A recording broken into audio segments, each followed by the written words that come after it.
Hello friends, ఒక్కొక్కసారి మనకి కీరాలో బాగా చేదు అనిపిస్తుంది కదా అండి. ఆ చేదుని వాళ్ళు ఎలా తగ్గించుకోవాలో నేను చూపిస్తున్నానండి.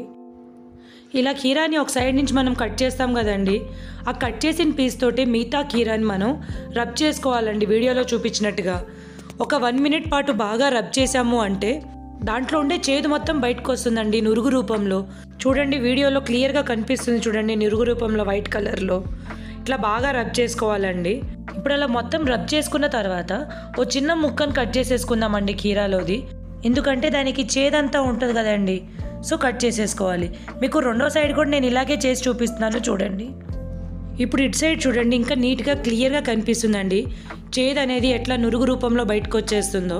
ఇప్పుడు సేమ్ ఇందాకట్లాగే మళ్ళీ కట్ చేసేసుకోవాలండి ఆ పీస్ను కూడా. ఇప్పుడు ఎప్పట్లాగానే మనం చెక్కు తీసేసి కీరాని కట్ చేసుకొని తినేయచ్చండి. చాలా వరకు చేదు అనేది తగ్గిపోతుంది.